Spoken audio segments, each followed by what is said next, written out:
Yay, Gregory. Hello, Peter Petland. Hello. You're looking very anonymous. Oh, good. Is that because you can't see me? That's the one, yep. Oh. Well, why can't I? Oh, hang on. Have you got stop video? I There did. you are. Ah, here I am. There you are. You've got the up nose version. Yeah. I'm going to try and do something with this camera. Got to make sure I'm centered.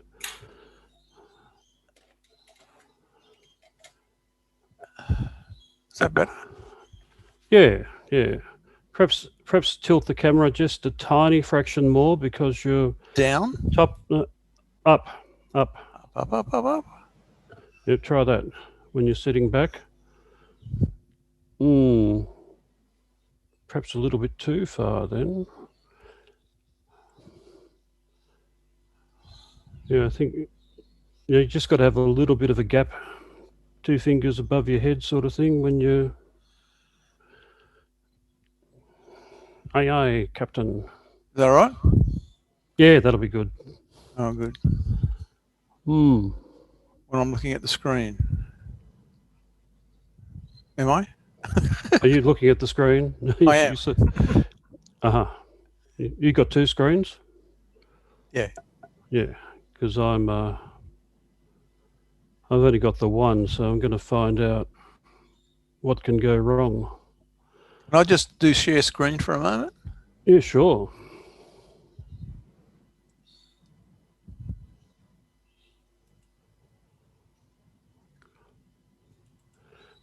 We're going to start off with the SEAMEO song too. Oh, good. Do I have to stand? Best not to. There was a picture of Scott Morrison's gut in Parliament. He was standing up for something. Didn't adjust his camera, so it was just his tummy in the screen. Stop share. That's good. There you go. Okay. You're having water. I'm having coffee. Well, you're on a bit later. Yeah. Not much. Looks like we've got about 3 minutes to go. Where is everyone? Oh, here we go. Yeah, I can see SEAMEO. Yep. This is Luckman. Hello, this is Gregory. Yeah. Hello. Yeah, nice to meet you. Very nice. Yeah. So I will be a moderator. So we will start at 2 o'clock. So it is 3 more minutes. Yep. Yeah. So how are you?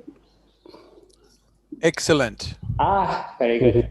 So I absolutely excellent. Okay. Yep. So it's very quiet here in SEAMEO Qitep in Science since 50% of our employee have to work from home. So because of there is a webinar. So this is our. But actually, this is now it's not an obstacle that we can learn from both of you far away from Australia. I think it would be a great afternoon. Okay, what time is it in Australia now? 5 p.m. 5 p.m. where I am. Okay. And 6 p.m. where I am. Okay. Yeah, Queensland's a bit slow. We're an hour behind.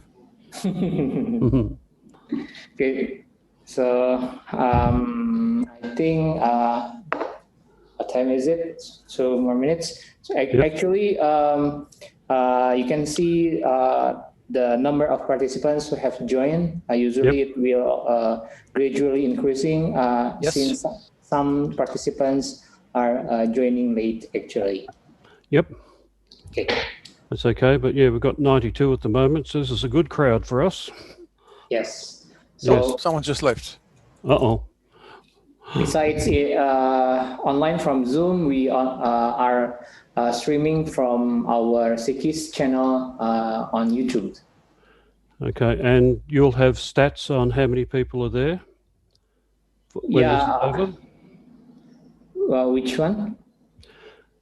You'll have how many people are watching on YouTube? Will you be able to tell us that?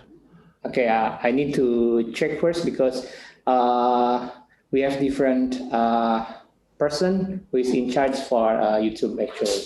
Okay, that's okay. Okay. No, That's don't great. worry about it now. Okay. Can you hear me all right? Yes. Coming Yes. Luckman? Yeah, good. Yeah. Yep, Good. come It's through, very Mike. clear. Excellent. Okay.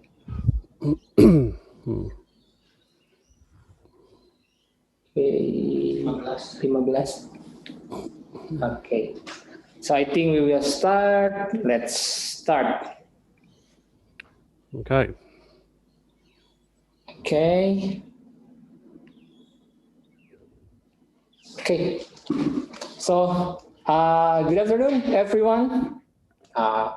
Welcome to SEAMEO Qitep in Science webinar entitled Resources for Remote Learning in STEM, Renewable Energy and Other STEM Resources.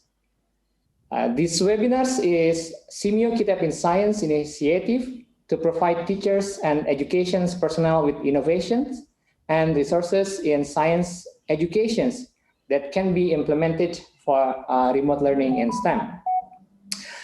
Dear participants, before we start the speakers' presentations, I would like to inform important information regarding this webinar.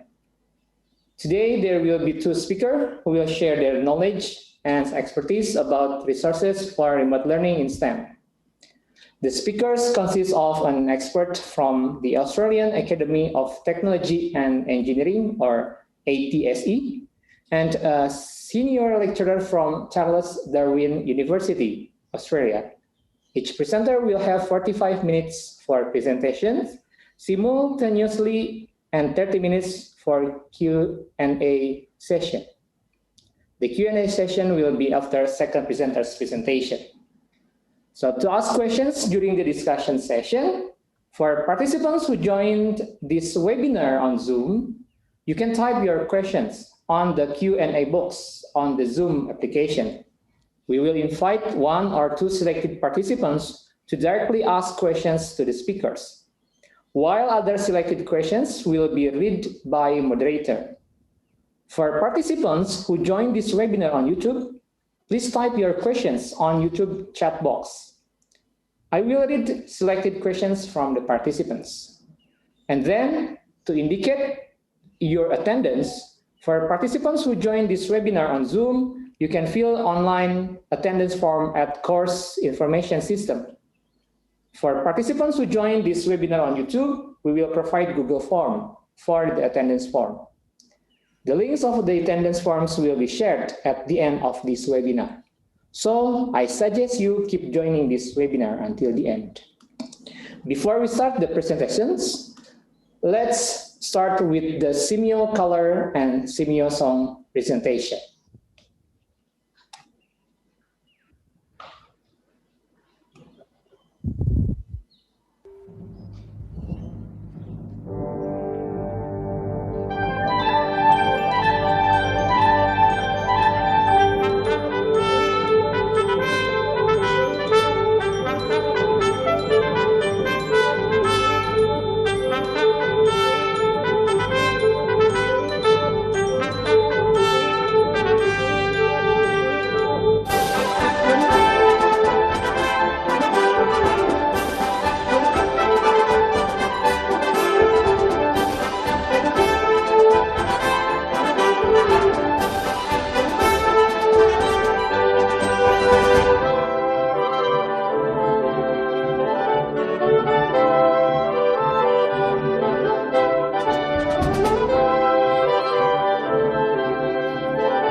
Okay. Next, before we move to the first presenters, let me introduce first our two great presenters today.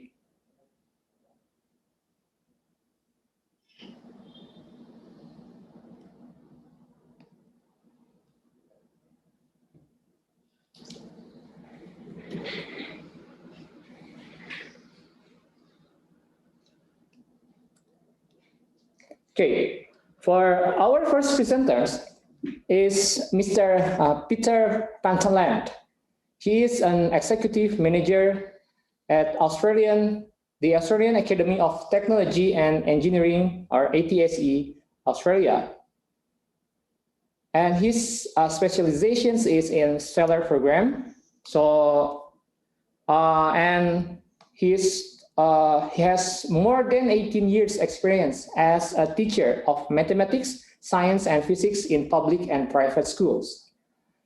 His extensive experience in writing for education audiences, including physics textbooks for John Wiley and Sons for Victorian VCE and NSWHSC syllabi, as well as primary school library books.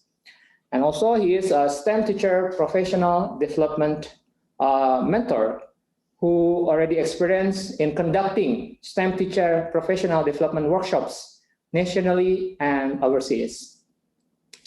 For our second presenter, he is Dr. Greg Smith, a senior lecturer in education, Charles Darwin University. His specialization is in science education. His research field is in teaching and learning in primary and secondary classrooms. He has interest in quality of teaching and learning in schools based in observable classroom practice that builds on the notions of productive pedagogies, authentic pedagogy, and professional competence. His interest also in students and teachers as cultural workers and border crossers, transdisciplinary curriculum, discipline knowledge, and contextual interrelationships in school curriculum organization, cognitive change, and demonstrations of learning. And the last, he has interest in indigenous knowledge and indigenous perspectives. Dear participants, please welcome our great presenters that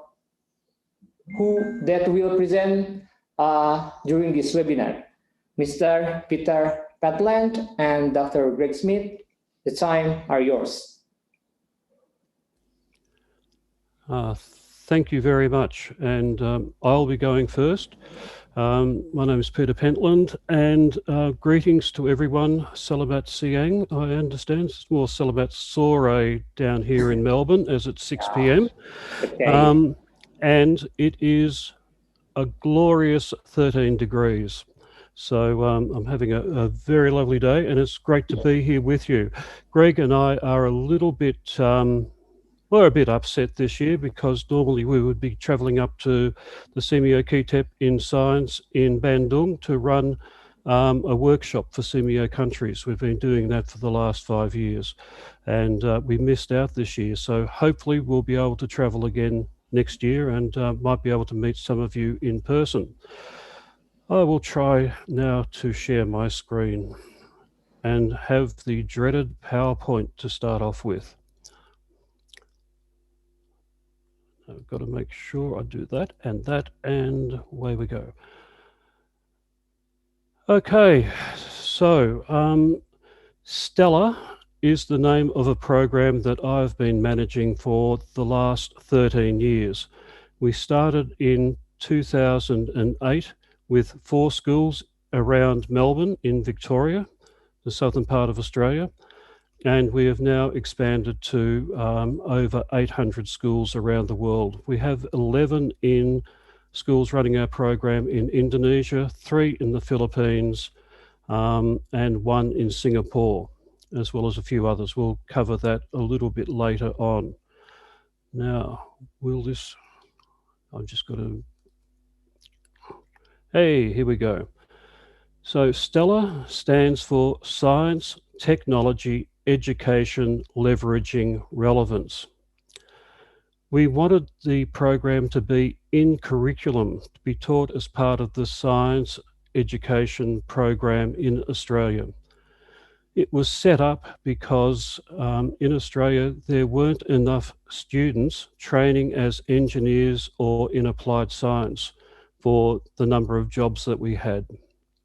So since that time, we have had over 1 million students go through our program.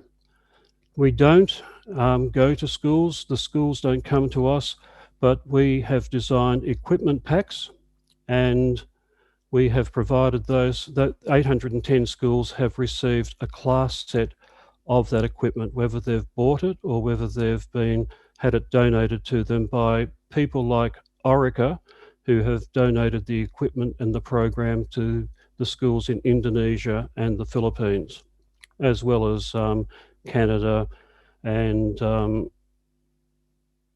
Peru. I lost Peru there for a moment. Okay, now when we were able to donate the equipment directly to schools, we wanted it to be taught as part of the curriculum so that every student got to have this hands-on inquiry-based approach in the school.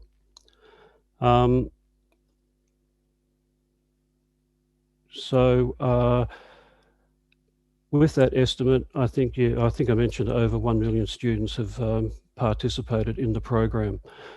We have a website, and I put the website into the chat box if you want to be able to copy that and visit our website later. We have a lot of resources that are free to download that don't require any of our equipment, and we have some other remote learning resources there as well at the moment.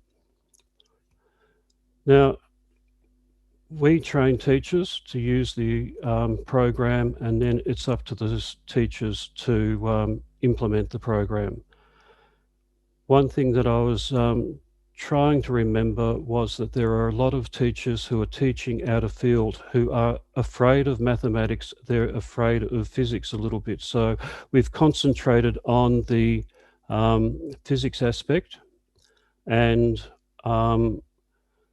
the mathematics. And at the moment, we are implementing more programs or more resources around computer science for the schools as well. Okay, when we were setting up, we found that students didn't think that science or technology were relevant to their lives.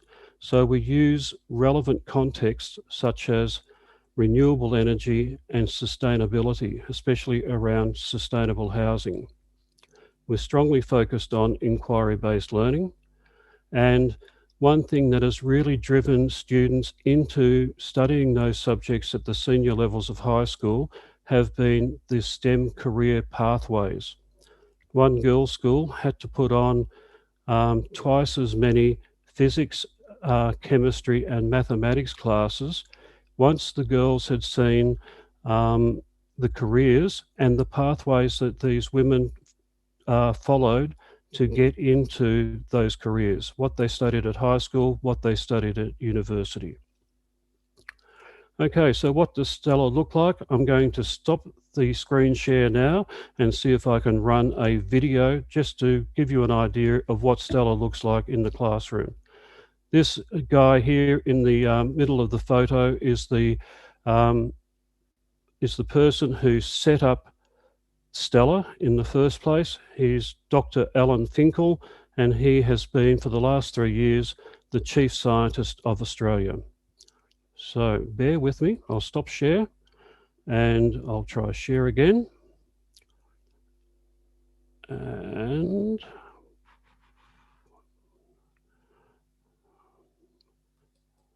try this one, share. Right now, science matters more than ever. Why? Because our future depends on it. We all depend on it. The big problems of today will not be solved without it. Welcome to the Stella classroom. We're changing how we teach science in schools. With specialist toolkits developed around real-world contexts, Stella is a creative and design-focused program bringing fun, equipment-based learning into the classroom. Tactile challenges provoke discussion, and open-ended problems invite infinite answers. Stella goes beyond physical components, also supporting teachers with professional development workshops, curriculum guides, and tests. But why does Stella even exist? Did you know that participation and performance levels in science and maths are declining? That we're slipping in comparison to international counterparts? That we're short on university graduates across science, technology, engineering, and maths? That students do not perceive science as relevant in their lives? And yet, despite all this, the majority of students are highly concerned about science-based problems like climate change and sustainable futures. The interests and capabilities of students today are misaligned with our science-dependent future. With lessons focused on timely real-world issues, Stella exists to connect science with the lives of all students. And the best part? The results. Stella schools have more students enrolled in science, higher science literacy levels, higher engagement rates, and greater awareness about the incredible opportunities ahead of them. Signing up to Stella is investing in our future. It's giving the gift of science to our younger generations. It's offering teachers a more effective way to engage students, and for businesses, a more attractive opportunity to align their brands with science. Sign up and join us to open more minds to a brighter, Stella world. Okay, now I'll try to scratch. Oh no, it stopped.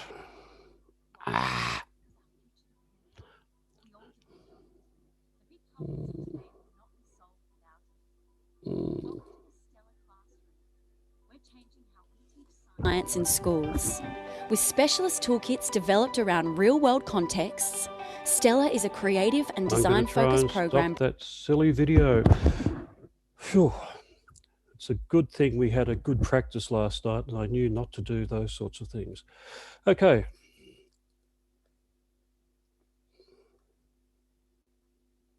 Cancel and down. Okay, so Stella is a STEM program, very much so. And the photo we've got on the screen is from one of the workshops that we had in Bandung a few years ago now, that one. So it's interdisciplinary. We combine data analysis, mathematics, science, and engineering. It's problem-based. We use real-world projects. Last year, we had a research project using flexible solar panels for the CSIRO, someone who wanted to see how their flexible panels deteriorated when they were used a lot. And the best way to do that was to give it to a lot of students around the world. So we had all sorts of different climate and humidity environments to test in. So that was another authentic and complex problem. And I think the authentic problem about addressing climate change is very important now too. Students can work independently and collaboratively, and we encourage them to ask their own questions. And the equipment that we've developed is a great toolkit for the students to be able to make up their own inquiry questions and to devise investigations to find out the answers to their questions.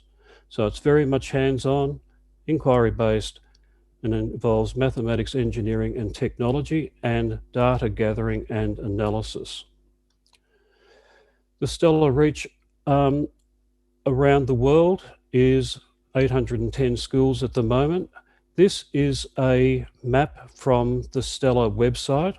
And if you go onto the Stella website and scroll down halfway down the landing screen, you'll find links to get you onto this map.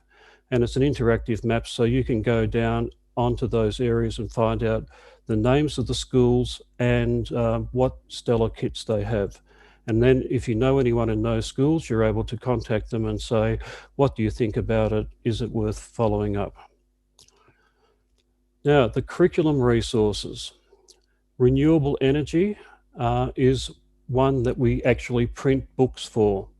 The first version, we're up to version 4, edition 4 of the resource at the moment. The first edition was translated into Indonesian, and you can download that from our website, and it was done by Sequus. Wind energy is a subset of the renewable energy. Electricity and energy is for upper primary school students or middle school students from that year 4, year 5 through to year 8. Solar cars, we saw the students putting together some of these solar cars. In Australia, Australian Power Institute donates these solar cars to schools, but I think the cars themselves cost about $100 Australian, and it's worthwhile contacting big organisations in your countries to see if they will sponsor you getting some of these equipment, and we'll help you approach those companies as well. Sustainable housing is another one that has a kit with it. A lot of schools have a project where the students build a model house out of a shoebox or something like that, and say what the features are that make it pleasant to live in and low cost energy efficient. So with our equipment, the students are able to do investigations and see what the effects are of having different coloured walls, different types of roofing, different types of glass in the windows. Look, our equipment does lead to around 100 investigations if you tried hard enough to find them. One that you might be interested in is climate change and oceans. Now, this one doesn't require any specialist equipment, and you can download the student and teacher books directly from our website for free. Water in the 21st Century is a program that our colleague Simone is going to be presenting in this webinar next Tuesday on the 8th. This one has also been translated into Indonesian for when we run our workshops up in Bandung. Sensing sound does not require any specialist equipment. And once again, you can download that booklet directly. Future health.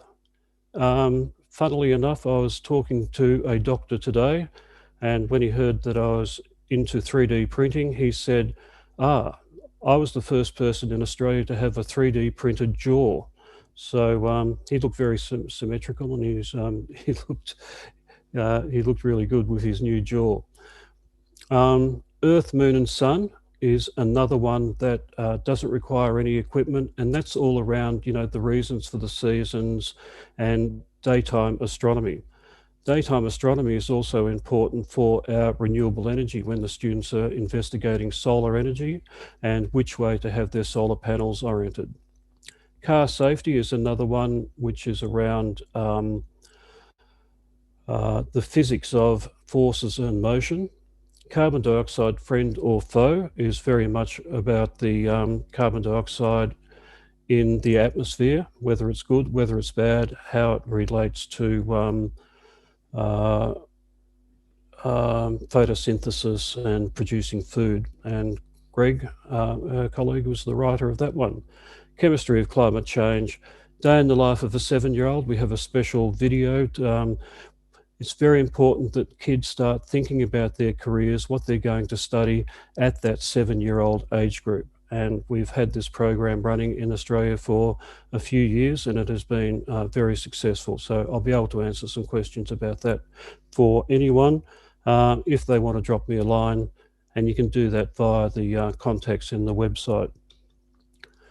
There are these things called fact files, which we produced. Each fact file has 2 case studies and 2 career profiles, and it has this toolkit of activities which are looking at the basic fundamental skills of literacy, numeracy, computer skills, geography. Everything is in there. So download them, and they are ones that you might like to provide to your students. they can read through it themselves and answer the questions and then submit them to you at the end. So that's a good one for giving out if you are doing remote learning. Okay, the Stella website, the address there is at the bottom, and I've put that address in the chat room, and you should be able to find your way. Just Googling Stella will get you to us pretty quickly anyway. I've got this in because we've got the Stella modules tab there. STEM at Work is our career profiles. Women in STEM, we received a grant to produce 20 videos of young women in different types of STEM careers. And each video we made sure had that what they studied at high school, what they studied at university, as well as highlighting everything that they do in their jobs. The Stella equipment is about how to use the equipment if you're lucky enough to receive a kit. We have a lot of those resources with Indonesian subtitles as well. Now I've just dropped down the Stella modules, so if you click on that tab at the on our entry page, you'll see that we've got the renewable energy up the top, wind energy, and remote learning wind energy resources are here, and we're going to have a look at one of those videos in a few minutes. The electricity and energy. So all of these have books that you can download. We don't have a paywall put up. You can just download the resources. If you want, we can provide them to you in English, and if you're in a school that teaches in a different language rather than English, then feel free to put them through Google Translate and then clean them up. That's the way we've done it. We always make sure that our friends at Sequus look at our translations to make sure that nothing unfortunate has happened to them. Okay, the YouTube video, we have over 100 videos there to help. We have remote learning videos with Indonesian captions. We have all the career profiles there. There are women in STEM and entrepreneurship. We have been doing some webinars recently, which your students might be interested in, for gifted students in Victoria. So we have two engineers or outstanding scientists talking about their careers and how they got there. The webinars go for a bit over an hour each, but you can find them on our website, like this one here with From Implants to Jet Planes was our latest one. So you can just go straight onto our YouTube channel and have a look at those from that spot. Rosemary Barnes, Wind Energy Engineer Career Profile is a really good one. And if you're doing any CAD work for 3D printing, she's written for us a good video tutorial on how to design wind turbine blades using Tinkercad. And these are the videos, 3 videos that we've got on what is the best way, using our Stella equipment, what's the best thing for a wind turbine, how many blades, what's the best length of the blade, and what's the best angle to have the blades on. Okay, Renewable Energy Program is our most popular, and that's just a look at the kit that you get. We have a student kit here with multimeters, a power supply, lamps to simulate what the sun's like, solar panels where you can connect the solar cells in series or parallel or just use them one at a time. That's our wind turbine there, and this is a testing station. So we're looking very much at energy transfers and energy transformations. And in the teacher kit, we've got a Pelton wheel for hydroelectricity, and we've got a hand crank generator so that students can feel what it's like to generate electricity to light up anything on our testing station. Okay, the remote learning videos are on our YouTube channel, and there are captions in Bahasa Indonesia and in Spanish. Now I'll try to stop sharing now and we'll have a look at one of them, and I'm going to be sharing with you going directly to the YouTube channel.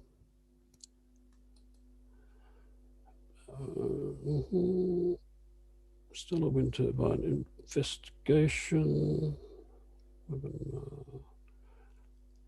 I think it might be this one. Okay, so we see the YouTube screen there. If we go to captions, English is there. So if you want to put it into one of the different languages, we can choose Indonesia for the subtitles. Hi everyone, I'm so excited because today I've got some really exciting mail from Stella, and there's a bit of a spoiler as to what's in this box, but this box we're going to unbox. My name is Lee, and today together we're going to go through the ins, outs and engineering behind making my own wind turbine. You might have seen something that looks like this. That is a wind turbine. When the air moves through these parts, which are the blades, it causes them to turn, and it's this motion that powers a generator inside.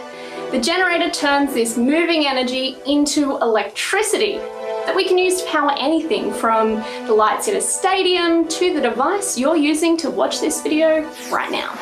Alright, so now we've got the basics, let's take a look at all of our equipment. Here are all the things I've unboxed from the Stella wind turbine kit. A mini test rig module, an anemometer, cables, some more cables, clamping hubs, a base plate, a multimeter, a battery, a rod, a boss head, turbine blades in small, medium and large, and of course, a wind turbine generator. There are a few steps to making this wind turbine hum. First of all, I've got to take the nut off the end of that rod so that I can secure it to the base plate. Next, I'm taking the boss head and I am clamping that on at the point where I want my wind turbine to be. Next up, I'm taking that wind turbine generator, and in the back, I'm slotting two of the cables, one red and one black. Now I'm going to use the other side of my boss head to screw the wind turbine generator in place. Now I need to attach the other end of the cables to my test rig.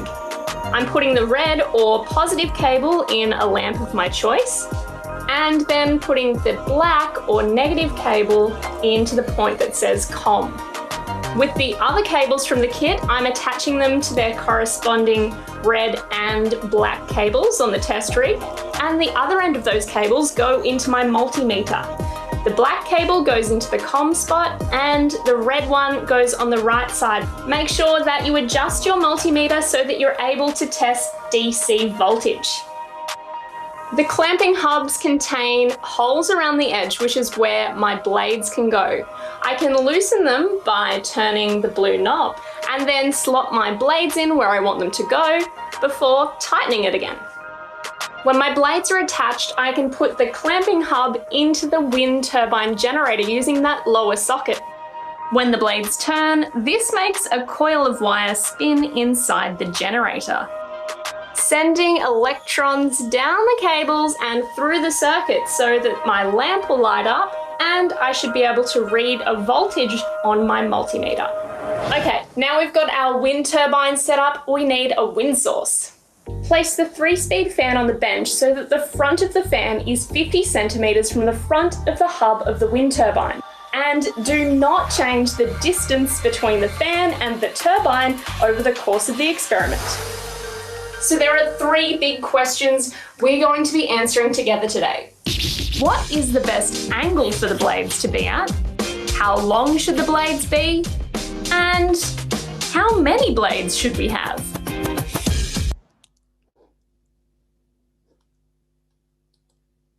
And if you want to know the answer, you can keep watching the video on your own time. For remote learning like this, I ran the experiments and got the data, and that data is in the student book that you can download, give to your students. So Lee's done the experiments, and your students get the data, and they have to draw the graphs and draw their conclusions about what's the best angle is for the blade, what the best number of blades is, and what's the best length of the blades for that particular fan. Okay. Into PowerPoint, slow, and share again. Okay, so there's a picture of the workbook. Once again, that address is there, and we might put that address into the chat room so that you can click directly on it and download the workbook if you wish. Our sustainable housing program, the topics are heat transfer by convection, conduction, and radiation, properties of materials and the particle theory of matter, and the context is around that energy efficient, sustainable housing. When we're in doing our workshops in Indonesia, we were able to cut out walls made out of bamboo so that the students would be able to, or the teachers in that case, were able to investigate how well they were at keeping the houses cool or warm when you need it to be warm. Now, I've got this slide in because we are in the process of producing 3 more videos for the, I don't know why I did that, 3 more videos on using our sustainable housing equipment. And this is an example of the results that I've got. And this thing is going the wrong way for me. I think I must have it on automatic timing. Okay, so we give the students the data, they draw the graphs, and they draw the conclusions. So that will be ready. Check back at our website in a couple of weeks, and hopefully we'll have it posted by then. Water in the 21st century. This is one that we have in Indonesian as well as in English that you can download. And as I said, Simone will be going through those activities with you next week. Now, our WISE career videos. WISE stands for Women in STEM and Entrepreneurship. We have those 20 videos there, and we always show the study pathway. This is Sheena over here, who works at in a solar farm. What she studied at high school, she studied art and music as well as and English literature, as well as applied maths and physics. She did a Bachelor of Engineering and a Bachelor of Arts in Philosophy. Now, one bit of feedback we had when we were running focus groups with Year 10 students, they said, all of these guys look so clever, you know, we'll never be that bright. I wonder what they were like when they were at high school. So we went back through the footage that we'd taken of the women, and we put together a video talking about what they were like when they were at high school. And I hope I've got it on my screen to share with you. Let's see, webinar, no, oh dear, it looks like I might not have it there. Okay, I'll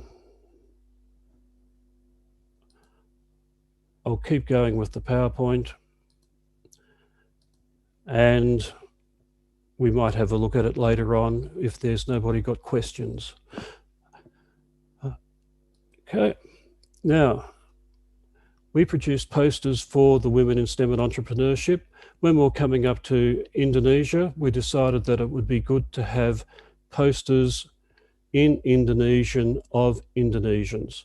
So we want the context to be relevant to the students. So why would your students in Southeast Asia be all that interested in what's happening in Tasmania or in Victoria in Australia? So it's much better if they can relate to the people that they're looking at. We went for producing a lot of videos about Australian conditions because we wanted our students to say, yes, I can relate to that, and always use context that relate to your students as well. So these posters I think we can download them. We do have them as PDFs that we can send to you. So once again, send an email to me or to the Stella admin address from our website, and we'll happily send those resources to you. We can also send USB sticks with lots of resources on them if we think that's going to be necessary. And we can Dropbox resources to you or Google Drive them to you. Okay, so we have our Stella social media where you can keep up to date with the Stella project. We are producing newsletters as well, so go onto our website and sign up to our newsletter, and we're sending one out in the next couple of days. It's really good to keep in touch with you and what we're doing. Thank you. I will mention one more thing. One of our teachers at the last year's workshop was really interested in clip-on microscopes that we had for smartphones, because he said that microscopes in the tropics tend to gum up and they're not very useful, but this is a little microscope lens that you clip onto your smartphone and use your smartphone as the camera, and it gives you quite good magnification. And those ones cost about $10 Australian. So if you're interested in those, you can download the resources that go with it from our website. Okay, so that I think is it for me. Lockman, you want to introduce Greg now? Okay, thank you, Mr. Peter. So let's move to our next presenters, Mr. Greg, Dr. Greg Smith. The time is yours now. Thank you very much, Luckman. I just have to share my screen.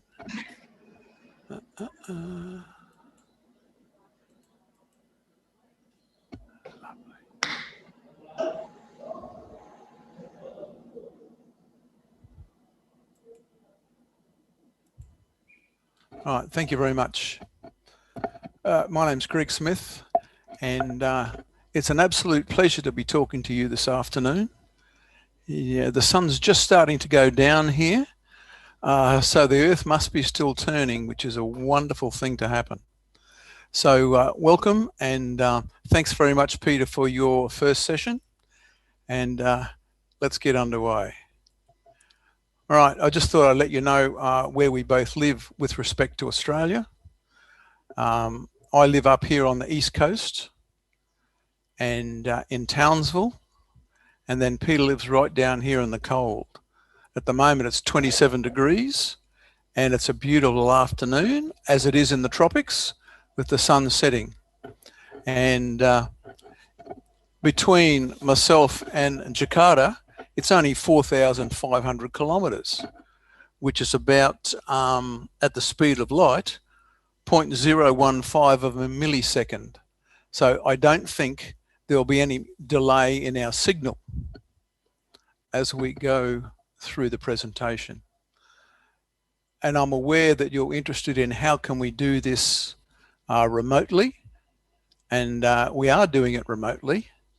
And those are the sorts of things I will be talking about. But I really wanted to start with the concept of STEM, because that's one of my interests. And we can see that these sorts of pictures are the logos for STEM everywhere. And everyone's got a different one. But I'd like to just get you to think about that for a moment. Now, this one is supposed to be science. However, there's more to science than a flask bubbling things. This one's supposed to be, I'm not quite sure, because it's an outmoded and irrelevant picture of an atom or a logo of an atom. And that representation is just, in my view, not appropriate. I think it's supposed to be technology. Now, the engineering one with the cog's fine, but the mathematics one, pi, it's actually an irrational number. So does that mean it's irrational? So the people that think of these logos don't actually understand the message. And that's one of the reasons why STEM is so important, because we want our students, our sons and daughters, and our families to have some understanding of what science means, what mathematics means, and technology and engineering. There's another one. This one's even a little bit more bizarre, but still mathematics is pi. And at least you've got a square thing with squiggly lines for technology. I think that's supposed to be a printed circuit board. Well, if it is, that's a good thing. But technology is much more than that, which I'll talk about a little bit later. Okay, representations of STEM. This is often just how it is. Schools in Australia, schools in Indonesia, schools in Malaysia, and schools in the US that I've been involved in, and most recently in Cambodia. If you're doing science, you're doing STEM.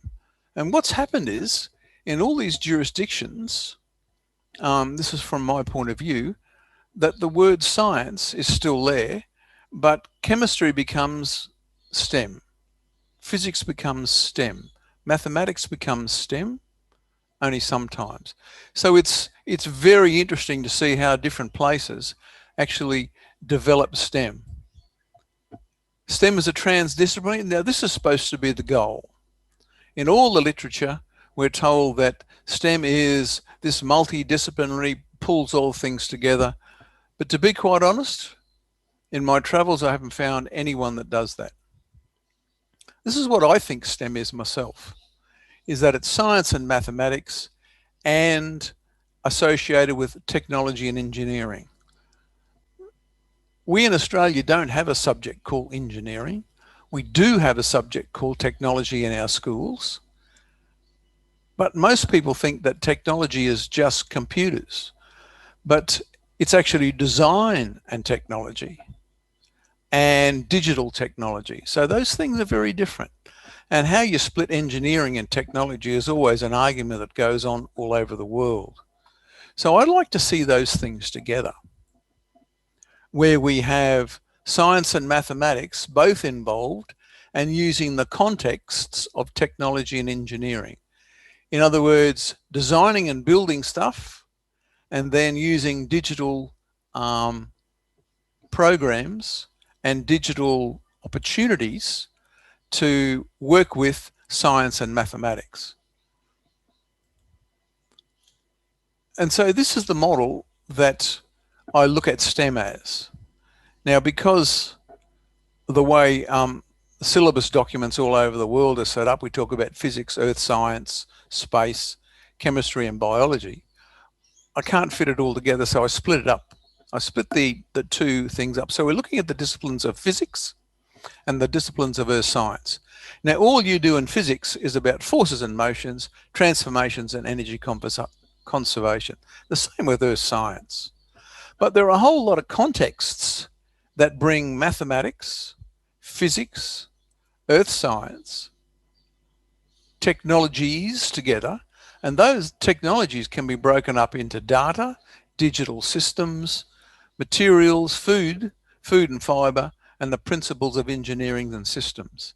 So what I'm going to move to now is, what are the contexts that we can say, this is how we're doing STEM? Because we need some science, we need some mathematics, we also need some technologies to bring those worlds together. And as I said before, materials and technology and engineering, they all come under the idea of technologies. And we've got over this side here, we've got the digital systems and the digital technology. I'll keep going. So in chemistry and biology, we've got exactly the same picture. So this is my idea of, and I've worked with schools in the Northern Territory to actually develop this view with their teachers, that STEM is about not science on its own, not mathematics on its own, not an amorphous mass of all sorts of learning objectives and learning outcomes that we don't understand because we're not a chemistry teacher or we're not a physics teacher. What we are is teachers of science with a discipline specialization. So we can work in our discipline to actually bring mathematics and technology and engineering into the things that we do. Now, what it's not is robots. Now, this is an Evo 4, a Lego robot. There are many schools that I've worked with that say, yes, we're doing STEM, come and have a visit. And what are they doing? They're having one class a month doing robots. So they've ticked the STEM box. That's not STEM.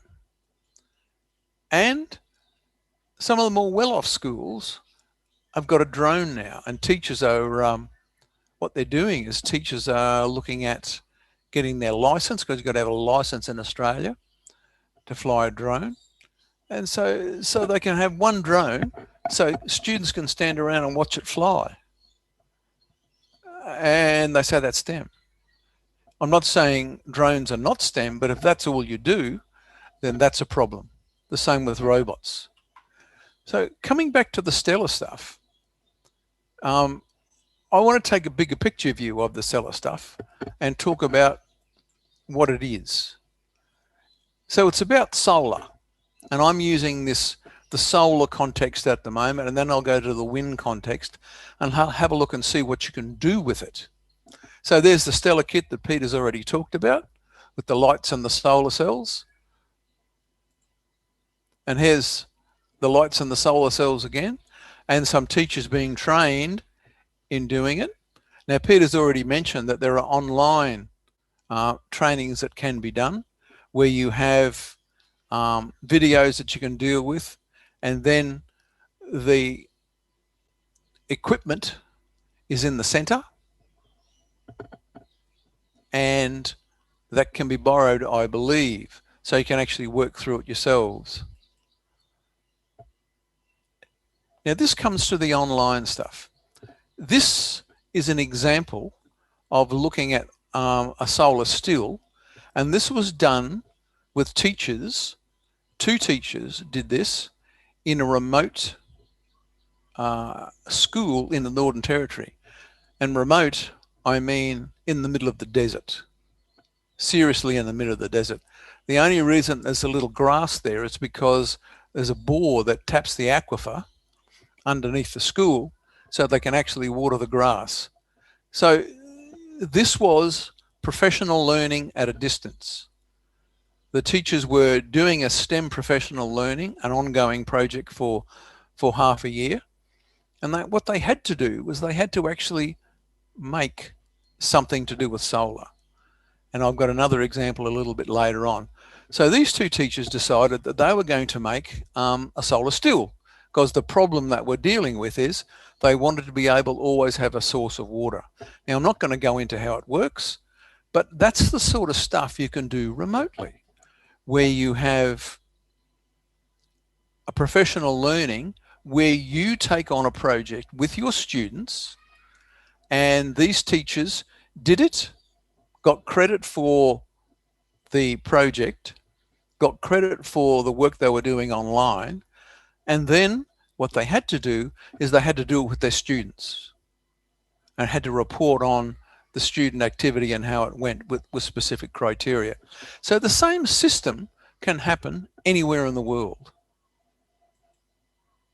Here's another one, another teacher in another remote school. And this was about, the focus was design, but it was also science and mathematics.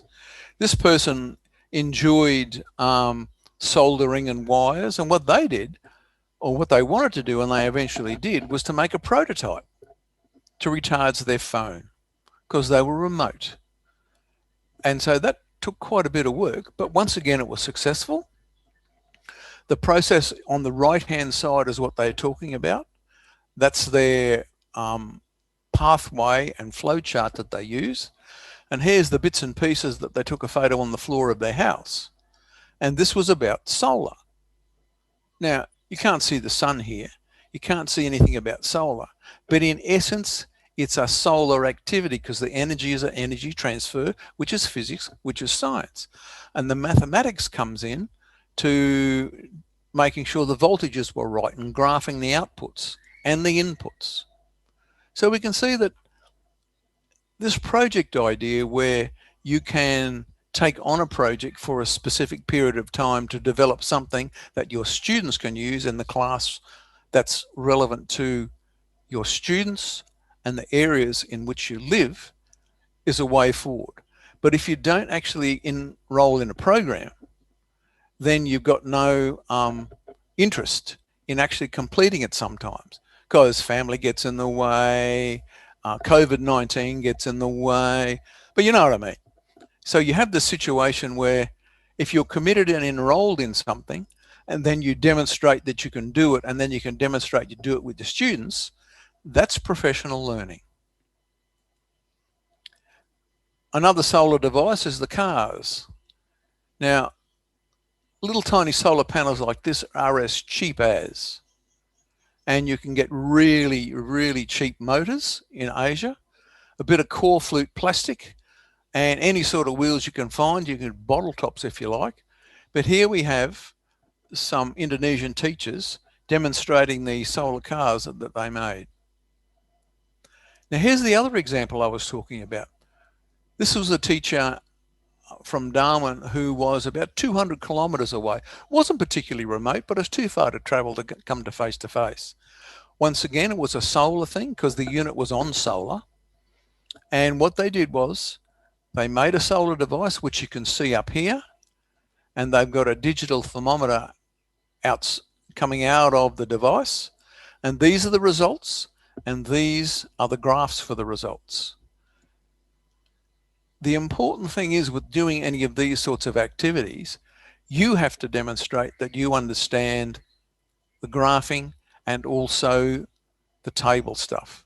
Because if you understand it, then you can teach it. So that's part of the criteria that I use to assess their projects. Now, Peter talked about wind, but for some of you, this will be just down the road. Does anyone know where it is in Indonesia? And there's the big boss. I'm waiting for the chat. I'm not seeing anything. That's in Sidrap. Yes, it most certainly is. But I don't know where that is. Where is it? It's in Sulawesi Island. Which island, sorry? Sulawesi Island. Ah, right, excellent. So the local context of solar and, not solar, wind, sorry, there are a whole lot of opportunities with wind to actually do some experiments. And once again, take on a personal project with the permission of your school and your directors so that they support you to actually develop some wind generation stuff that you can do with your schools. Now, there are all sorts of things you can do. There's obviously the solar things. And this guy's here is having far too much fun. Oh, yeah, sorry, I went too fast. I'll go back. A few things I wanted to say. The basics of the solar is, of the wind is about having some blades moving and some generating some energy. These blades are not the only source of blades. There's plastic all over the place around your region, around your schools. Get the students to chop it up and start trying to make a wind turbine. And this is the design engineering where you test your design and it doesn't work. So you test it again, change. What do you change? What are the variables you're going to change? So it's about the science process, but it's a technology process to come to a situation where it's about generating or transforming energy from kinetic, from wind into electrical. And then there are other sorts of projects, like using the simple resource of water. And this is a few bits of wood and some syringes to actually have a project where you can have an application of force, but using the context of some sort of digger or a moving arm. You can get a moving hand, will do exactly the same. This, once again, is a project of a teacher in a not so remote school. They're actually in Darwin, and they took it on because of the family. They didn't want to come to after school sessions. And that's something that many teachers are doing at the moment with their professional learning. They're actually doing it online. this is one activity that I do at the face-to-face, and where we have students are given 12 sticks of bamboo, some sticky tape, a plastic cup each, and they have to design a device that throws a ball, a ping pong ball or a tennis ball. The maximum distance is the winner.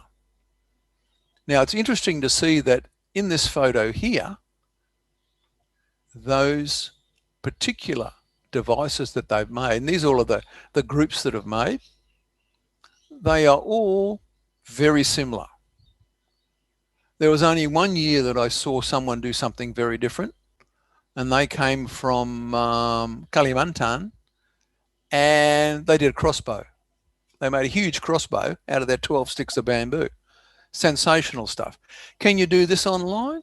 Well, of course you can. You take on a project and you can do it yourself, and then with other people in the group that might be spread over the islands, they're doing the same thing, and you've got a set of rules, and then you can have online firing of your device. And then it becomes a competition across islands and across schools with people in this particular cohort of people doing their professional learning. And then you can have a bit of fun because it becomes a competition. But really, it's about physics and energy transfer again. And then you take it to your students, you get them to build them, and they do the same thing. And so they can get the benefit of the work that you're doing, and you've done it remotely. Now, water's an interesting one. Everywhere, clean water is an issue. And here we have a couple of Indonesian teachers trying to figure out the best way to filter water using some rocks, some cotton wool, some scourers from the kitchen, and then they're using plastic bottles. Now, there's no end of plastic bottles that you can be using as a funnel, and so they're trying to clean the water. I was involved with professional learning in Lao PDR, where I had a couple of teachers, and they were primary school teachers, and this is the result of their work. They took on a water filtration project. That's what they wanted to do. Now, how did they decide that? I asked them what was the issues in the school, which was up towards the highlands, on the slopes of the highlands that go up towards China, this particular school. And their problem was clean water. And so through working with the students, they found that the students were engaged, and they actually came up with some really interesting ideas. So water is one of those projects that you can do, and this teacher actually did my professional learning online, and then this is his project, and I haven't got photos of the other teacher, her project, because I can't find them. And that particular teacher did it with his class, and that was the whole point. And this was the evidence of them doing it with a report. So it can be done. Now, carbon dioxide and global warmings have been an issue for a while. And so this is some of my work, this particular cartoon. Carbon dioxide is an enemy. Carbon dioxide's, I think it's both. Carbon dioxide's a friend. This is a sort of misconception and stuff that goes on in schools all the time. Now, I made the cartoon as a discussion starter, but I've used it with PD with teachers in that trying to get them to take on a position and start the argument. So one teacher says, I think carbon dioxide is an enemy. So you get them to, through a professional learning project, to say, well, this is why I think it's an enemy. But then another teacher, and you pair them up, says, oh, I think it's a friend. And so you have this to and fro. It's an online debate thing, which you can do quite easily with the technology. And so that's how they get credit. And then some think it's both. So in that case, you can actually have three teachers in three different parts of the universe actually having that discussion with the moderator. And there's an activity, this is the activity with Indonesian teachers face-to-face, but you can do the same thing. You've got a bottle, a 1.5 litre water bottle. You put some bicarb soda in there, you pour in some vinegar, put the lid on, and it bubbles out, and you make carbon dioxide. And there it is there. And then you can take this pipe that the carbon dioxide's coming out of, put it in another bottle, and then measure the temperature rise in the sun. Now, you can do that anywhere, as long as you have the procedure.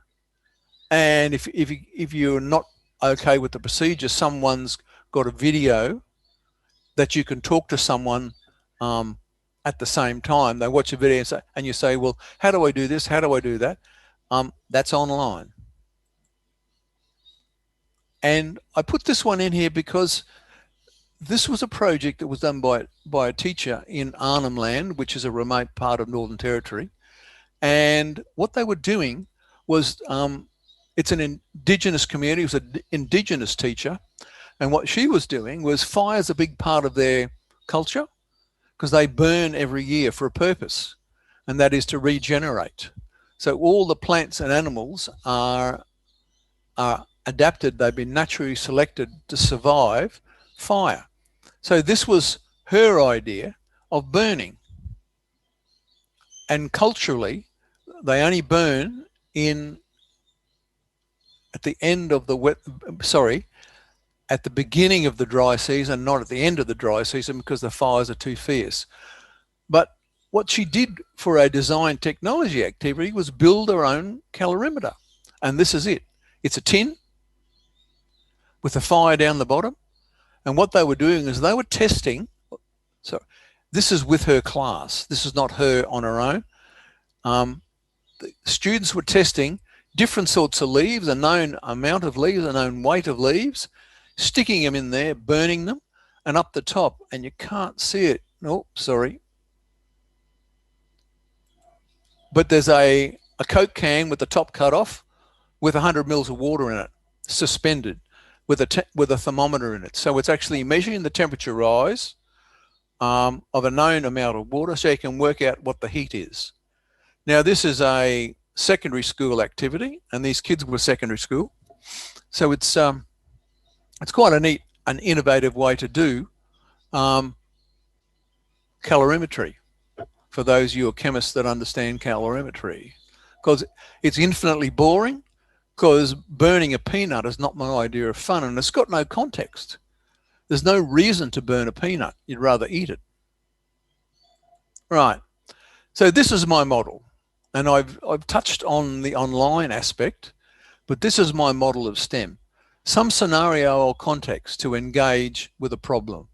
And that problem is about exploring, explaining, and elaborating, and then evaluating the skills and knowledge that you've got at the end.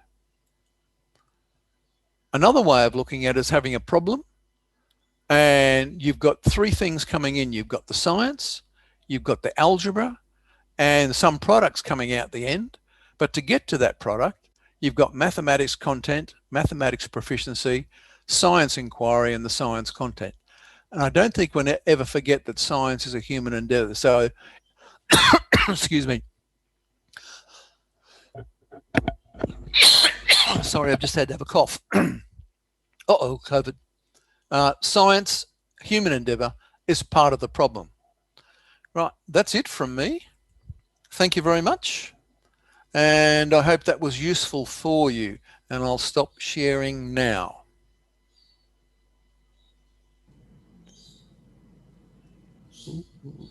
Hello, everyone's gone. Is anyone still there? Yes. Thank you. There are a few Okay. people. Lotman. Okay, thank you for our second presenters, Dr. Greg Smith. So now it's time for the Q&A sessions. There are many questions that I want to ask to both of you. One of them want to ask directly. So let me see. Is the name is Tiurma Simanjuntak. I think I will ask her to ask you directly. So Miss Tioma?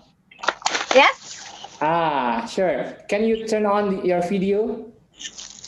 Okay, I'm here. Okay. So please ask your questions directly to the presenter, please. Hello, everybody. Greetings. Hi, Tiama. Hello. Hi, Mr. Peter. Do you still remember me? Absolutely. How could I forget? Yeah, nice to meet you again, Mr. Greg, and also Mr. Peter and Stella, and then yeah, all the stairs staff.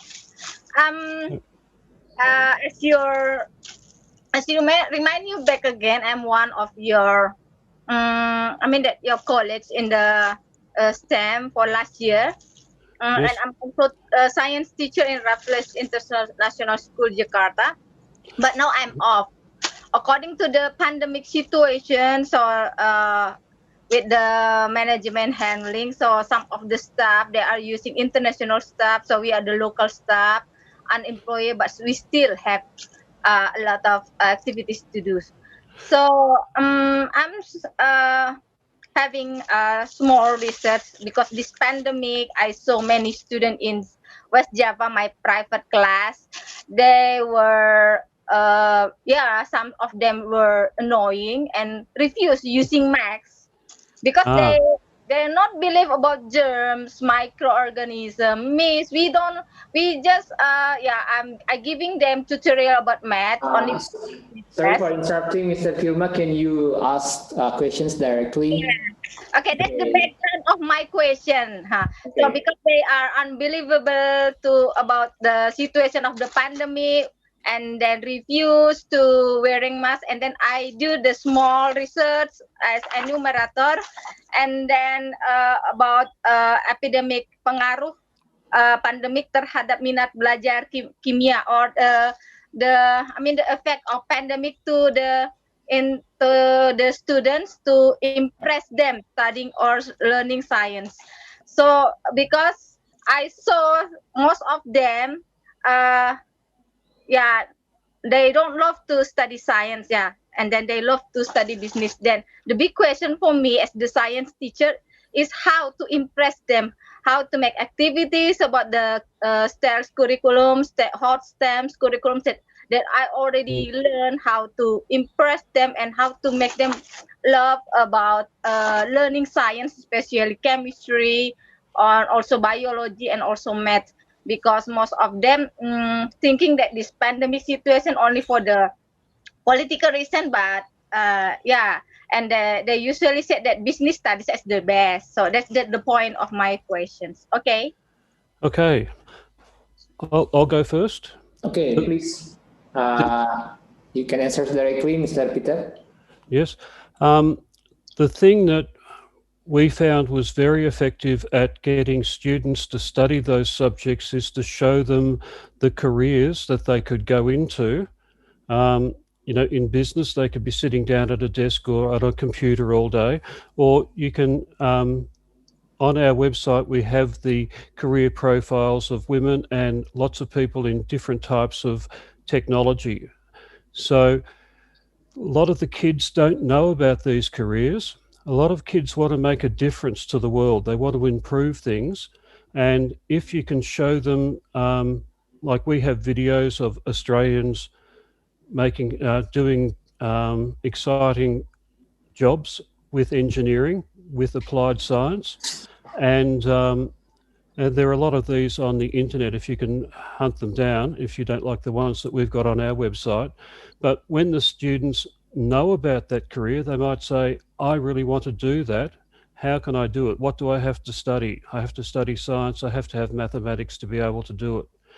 So this might be something that Sequus could go to the government and get money to make video career profiles of Indonesian role models, Indonesian language being spoken to them, talking about what they were like at school, what they like to study, what they did at university, and what's so great about the job that they're in.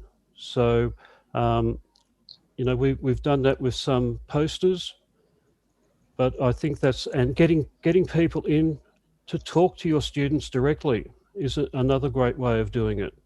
So if there are some, like the wind turbines that we saw before in Indonesia, if you've got someone who works for a wind turbine company, come in and talk to the students about their job, why it's important to saving the world, what it's going to do about climate change. Those sorts of things might be a good way to get the students stimulated to study those subjects.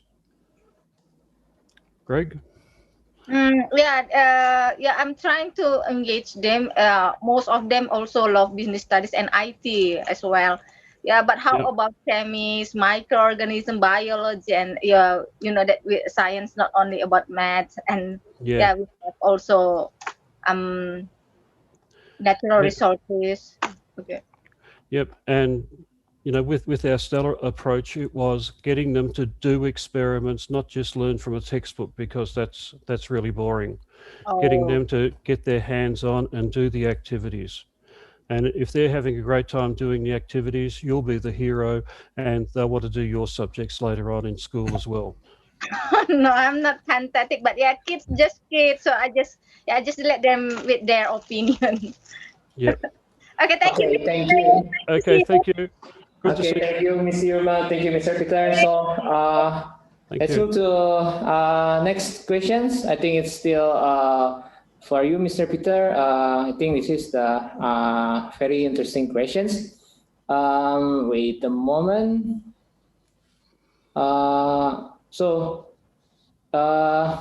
I'm interested, it's from Ari Gunawan. Mr. Peter, I'm interested with your explanations about Stella. Maybe you can give us example how to apply Stella in distance learning in case pandemic like now. Thanks. Okay, that was the one with the resources you can download, the student books. The students can say around sustainable housing, around climate change and oceans. The students can read those themselves. You can send them out to them as a Word document, as a PDF. I can provide you the text as a Word document so that you can translate them into Indonesian, and then get the students to do the activities, and read the case studies, read the career profiles, answer the questions, and then do all the other activities that are involved in that. Future health is another good one, and perhaps we might approach Sequest to do an Indonesian translation so that they can be available, and then you can give those things to your students to read when they're at home, when they're a long way away. With our equipment ones, I showed you the wind turbine investigation, someone demonstrating the investigation and the students analysing the data. So that's another way of going about it. But I think Greg's ideas for getting students to make things and video them and share the video with you, take photos of what they've done and share the results, get them to design their own experiments. Hand over to Greg, because I'm getting thirsty. Oh, thank you, Peter. Okay. So Greg might have some answers for that one. Yeah. Look, I agree with you, Peter, wholeheartedly. The way forward is exactly what you've said. A comment on the first question, and my understanding was she was trying to engage students with COVID and trying to get them interested. For mine, the focus there is the family. The context becomes, how do you stop your family getting sick? And what are the things you can do? And so that brings the science out of a textbook or out of the internet to a personal level that kids will engage in. Okay, thank you. You got a question for me? I've got a question for you. I've just tried to log into the, I've just tried to log into the course to see the participants and the attendance list, and I haven't got a username or a password. So a slight problem, sir. Something you can think about later. But a question, please. Yeah. So this is questions for Dr. Greg. So if sustainable energy could be as important as our future, should it be part of the school curriculum in every country? How does it work in Australia? I think that's the questions. Maybe Dr. Greg or Mr. Peter. Thank you. Thanks for the good question. Should it be part of the curriculum? Well, yes, it should be. But you have a choice. You either do it as a specific subject, and then countries and their testing regimes, it doesn't work. So my suggestion is that yes, it should be, but it should be identifiable as information, as content, as skills that's in science. And how is it related to mathematics? What are the engineering solutions that could be brought in? So it becomes a model of STEM, so that you have the information and the wherewithal in the curriculum that's about all those issues that come out of climate change. Okay. Then for The the second next, part of the question I forgot. Oh, yeah, how does it work in Australia? That's a good question. It doesn't. Oh, No, sure.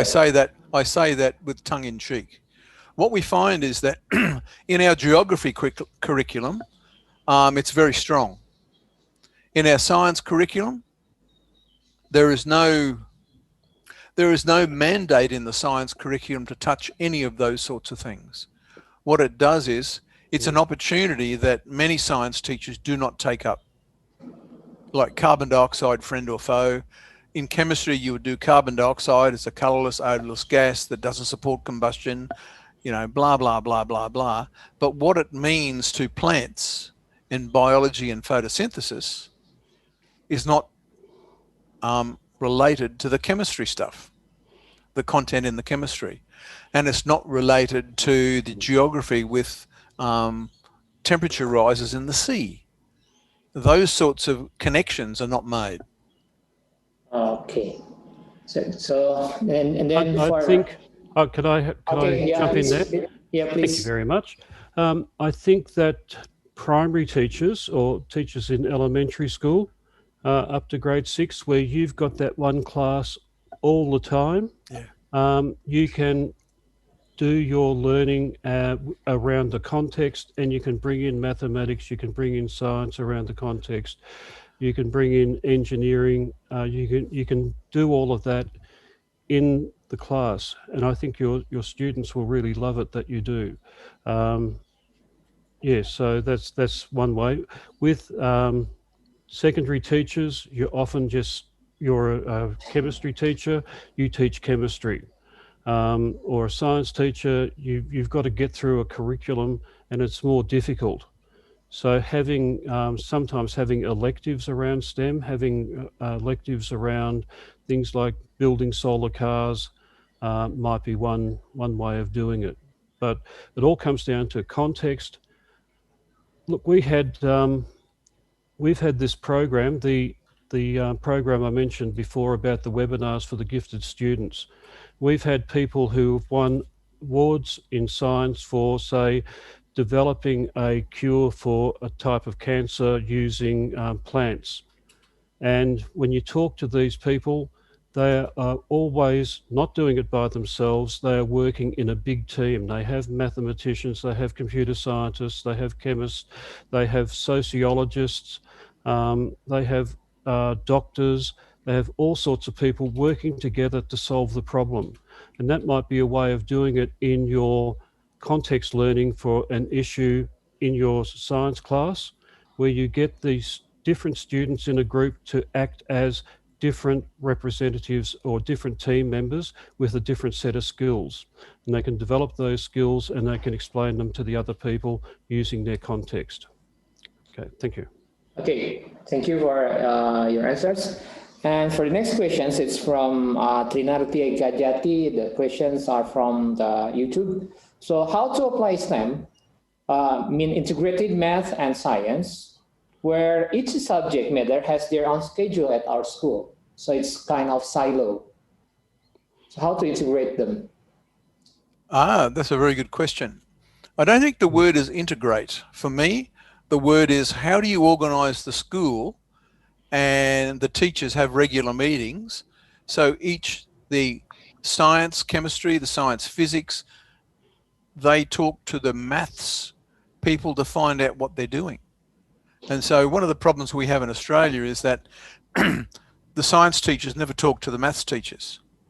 Even though maths teachers are often science teachers, they silo themselves. And so in, let's say, year 9 chemistry, when they're doing chemistry, some of the mathematics that you need for that has not been taught in year 9 mathematics yet. So one has to manipulate those particular courses, those curriculums, so that they start to align with each other. And so the maths teacher can say, now, I know you're doing this in science because I was talking to the science teacher. And this is the mathematics that's relevant to that particular part of science. It becomes an organizational issue for the school, because not only do you have teachers teaching classes, but now you have teachers having a period of time where they sit together and look at the curriculum for the next 10 weeks and say, well, I'm doing this, I'm doing that, I can move this around. So they actually talk to each other about the curriculum. You could also try team teaching. Sure. Invite the maths teacher into your class when you're doing it, and you go into the maths class sometimes. Yes, sure. That's excellent idea. It's assuming everyone's a science teacher here. Maths teachers out there, that would be interesting if people could just put in if they're a maths teacher, science teacher, chemistry, secondary. Sure. Some way to find that out. So communications and collaborations are the, I think, important things to organize the subject matter in STEM, right? So, and then next, we still have a lot of questions. So here's the next questions. Still on the YouTube. Sometimes when we give the students STEM projects, they tend to be interested in constructing the product or prototype and seems to forget the science or math concepts. How can we make sure that they are really thinking about or implementing the concepts of science and math they have learned to solve the problems? I'd start off with before you start the topic, before you start the activity, you show them how you're going to assess the activity. And if you show them that they have to, explain science concepts, they have to show the mathematics involved as well as the construction, then they'll be thinking about that as they're going through the construction. It might be a bit like that, the guy stranded on Mars in the movie, where he said, let's mathematics the heck out of this thing, or let's science the mathematics, let's science the heck out of this problem of, how he's going to survive on Mars. And that might be a good stimulus as well, a good stepping off point. Well, that's my idea. But Greg? Well, I'd agree. Lecturer. I'd agree, Peter, and once again, a great question. I've been used to this particular problem, but not with students, with teachers. And it's a good thing that they enjoy doing the construction. That's a wonderful thing. And so the person that asked that question must be doing some great work in their classroom. But the worry is always that the students, whether they're teachers or pre-service teachers or students in a classroom, forget where the science and maths and technology, those specific learning outcomes that you want ticked. And so Peter has the suggestion, and Peter's absolutely right. You let them know that what they have to demonstrate, what they have to know and be able to do at the end of the project. Thank you. Okay, thank you. So I still see many questions in Zoom chat box. So let me see. I think it's about the assessment in STEM, I think. So wait a minute. So yeah, what this is from Dea Sukrishna.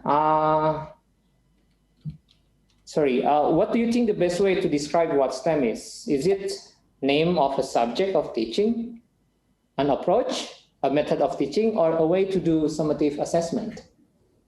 I think, is it clear, the questions, or I need to repeat the questions? No, I'm just thinking, I'm thinking about the question, and I think the answer is D, all of the above.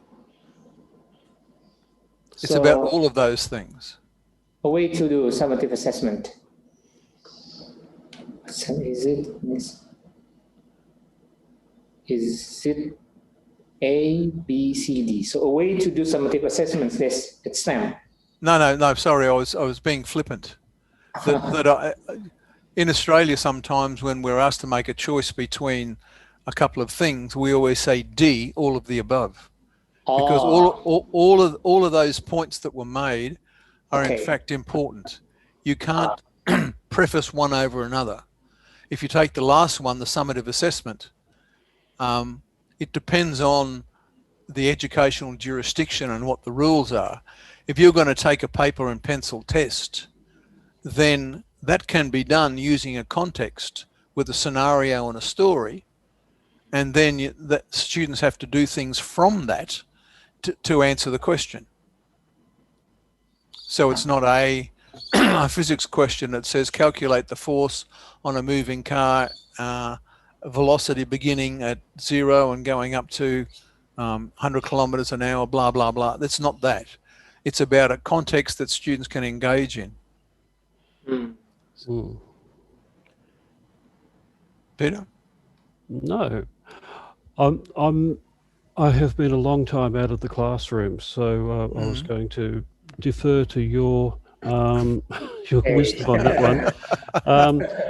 So the best way to describe STEM. And Greg, I sent you a Wordle of all the different ways that parents thought that STEM was about, and science and mathematics didn't show up terribly often in that. They did think it was a way to a career for students. I suppose it's a set of skills that students will need to perform the jobs of the future is one way of looking at it. So it's a context. It's a way of showing students the skills that they need or providing all those skills. But you're still limited with what you have to teach and what the test is going to be at the end of the year, at the end of their career, their education. Okay, so I think we still have a couple of minutes. So it's about assessment. The participants, I think I looked the similar questions about the assessment, first from Arya Dwi Susetyadi and also from Jimmy Ray Cabardo. The questions are more from Arya Dwi Susetyadi. It's about does Stellar Modules provides the assessment for the project or activity? And could you give any suggestions to the assessment on STEM project lesson? And also from Jimmy Ray Cabardo, what are the effective things to do or measures to be done in ensure that students are engaged in STEM? So I think it's about assessment. Peter or Greg? Well, I'll take this last part of that question about students being involved in STEM. Yes. And the responsibility is the teachers being involved in STEM and having that STEM mindset that you're looking for opportunities to teach what you need to teach, but not all blackboard work all the time. And I've never said that blackboard work is not important. Of course it is. But it's about having things to engage students in the inquiry process, whether it's an engineering inquiry or a science inquiry or even a maths inquiry, because maths does inquiries as well. Okay, so it's about the teachers. And probably my question is, in this world of COVID, is SEAMEO going to do more online work with the teachers? But that's not a question for you. It's just a general thought that I had at the moment. So, Peter, what do you think? Perhaps touching on the assessment, I'll get back to telling the students what you are going to be assessing them on before you start. In our teacher book that you can download, we had, I forget what they're called now, the grids, which have the skills that the students are to get and whether they achieve, low, medium or high at those skills. So yes, I've really lost that word. I'm very old. A rubric, that's the one. A criteria sheet. Yep. Yep. So having that presented to the students before they start. We've also used a jigsaw approach. We recommended that at one stage of having students working on different investigations and then reporting back to each other. Having students ask questions of students when they're making their presentations. Having students given a rubric so that they can assess their fellow students. So have a combination of student assessment as well as self-assessment as well as teacher assessment. So yeah, you've got to be pretty clear when you're going into these things what you want the students to get out of it, and you've got to let the students know that they'll be assessed on that. And I think then, if it's based on a real world problem like the effects of global warming, the effects of plastic pollution in the oceans, coming up with solutions to real world issues that are affecting the students. When we were working with teachers in Bontang in East Kalimantan, we asked them, we were trying to set up a STEM house, a centre where students from all the schools can come in and work with equipment like Stella's equipment. And we asked the teachers, what's the big issue around Bontang? And it was about water purity, water quality. So they were really interested in having that as one of the contexts that is used in that STEM house. And sea level rise was a big issue there because we were driving to a restaurant one night and there's water all over the road, and they said, oh, that's just a very high tide today. And it seemed, well, it wasn't there when the road was originally built. So, it is having a big effect. Sure. So context has important role in STEM, I think. And next questions, I think it's relevance. Yeah. Yeah. So from Nunik,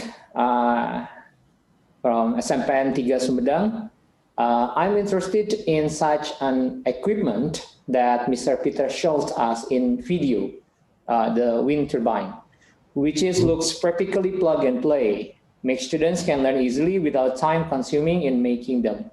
The question is, where do we can access them or just create them by our own?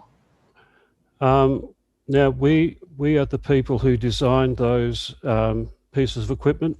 When we set up Stella, we tried to use equipment that we could get from science suppliers, that we could buy from the shops, and it was all too flimsy. So we have designed that equipment and we manufacture it, and so we can sell it all over the world. One or two issues are against us in that. One is delivery costs, but and the other one is import duty. Now, most countries have exemptions for education, but you have to apply for them before you buy the equipment, before it arrives in customs. Miss Ecker, one of our teachers at one of our workshops a year or two ago, bought the clip-on microscopes for all her biology teachers. She bought lots of them. They were very successful. And we sold them to her for, you know, a bit under the price that we were quoting. So less than $10 or, yeah. And when they arrived, because we didn't lie about how much they cost, the import duty was very big. But look, we can, you've got my email there now. Send me an email and I'll be able to tell you how much they cost. Let me know if that's feasible, and then we can look at ways of finding some other organisations that might be able to help out to make the cost better for you. Okay. Thank you, Peter. And I think we still have time. It's from Yulia Sari. I think it's for Dr. Greg, I think. Do you have major for STEM in university, maybe for master or PhD degree? No, look, I've answered that question. Do you have I answered it on the chat. Yeah, Yulia Sari. It's Yulia Sari. It's in questions and answers box. Yeah, look, one of the issues is no, we don't.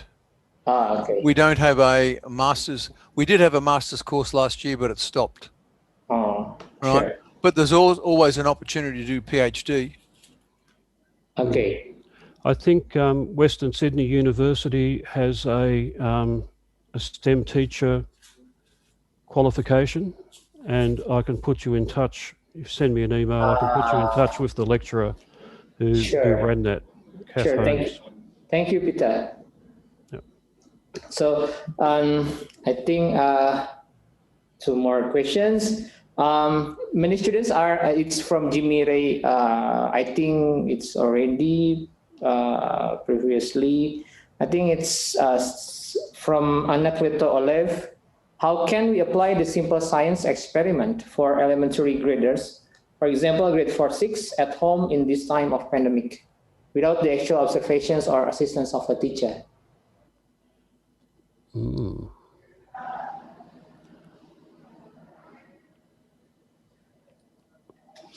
So I'm thinking. I'll come in there. I'll ask a question. I'm not sure what experiments they're talking about. I don't know if these are experiments that are mandated in the curriculum that elementary school students must do these particular experiments. Okay, sure. If it's experiments about acids, and well, they can use vinegar. They got vinegar at home, I should imagine. I can't really answer the question unless I know what the experiments are, because what it becomes is, what are the resources at home that students can use to do the same thing? Yes. So if they have to demonstrate some particular skill, like observing a chemical change, well, cooking is a chemical change, so they can do it with respect to cooking. Does that help? Yeah, I think something like that. Okay. Any questions? I think I believe there are still many questions, but unfortunately we are out of time.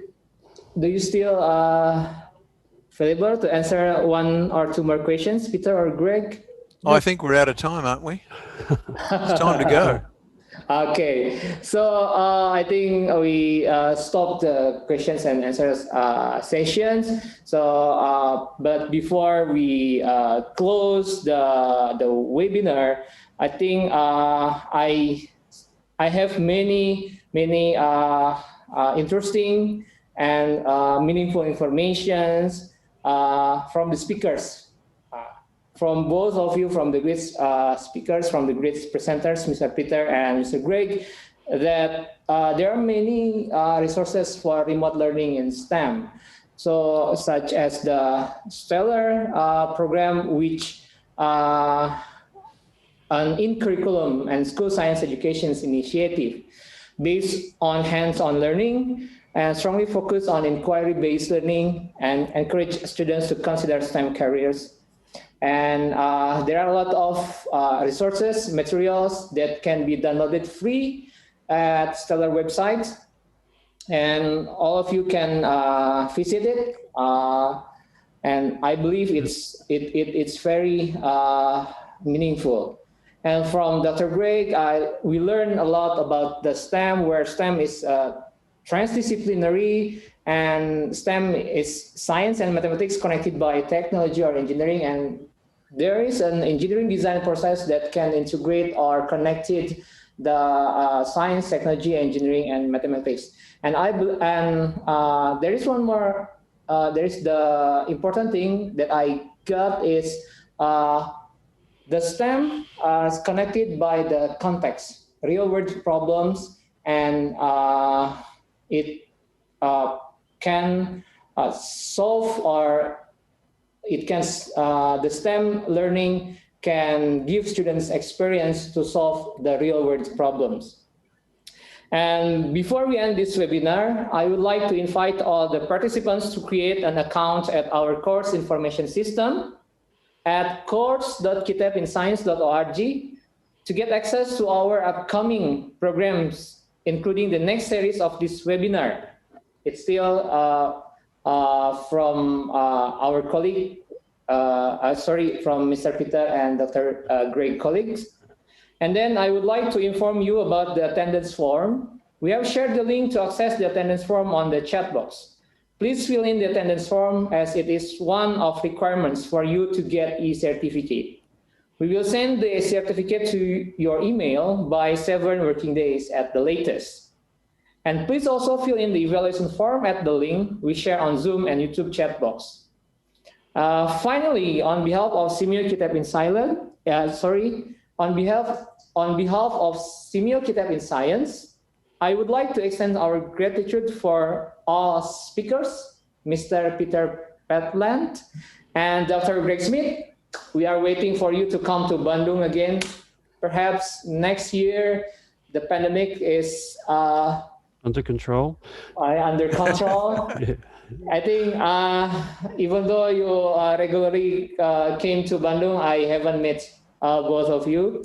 Yep. So I would like to talk with you, I think, directly in Bandung. I'm waiting for that moment.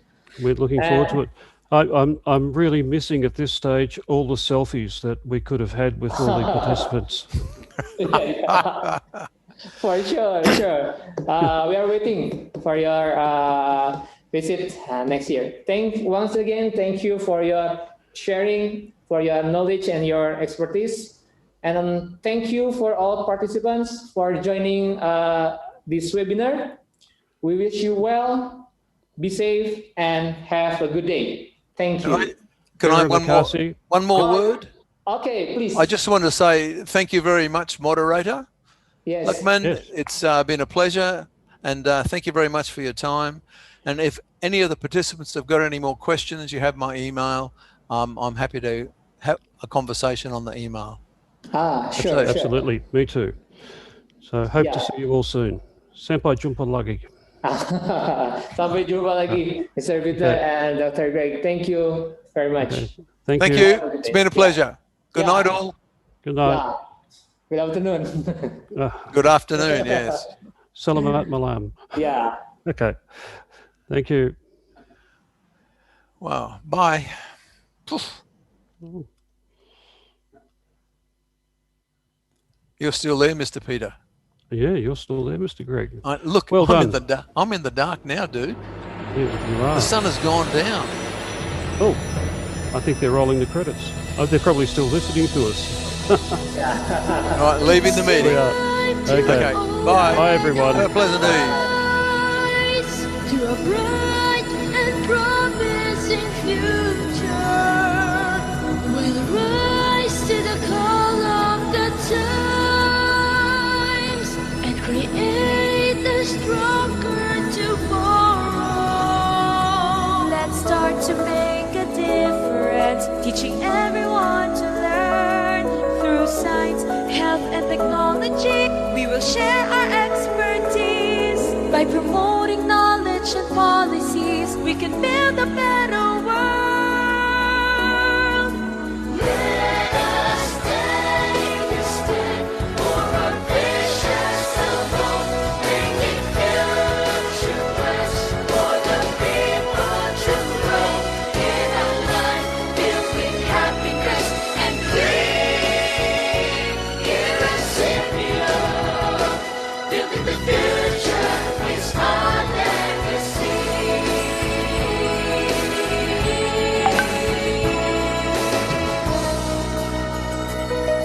We'll achieve our goals through partnership, creating opportunities. By working hand in hand, we can accomplish all our dreams. For a better quality of life is now within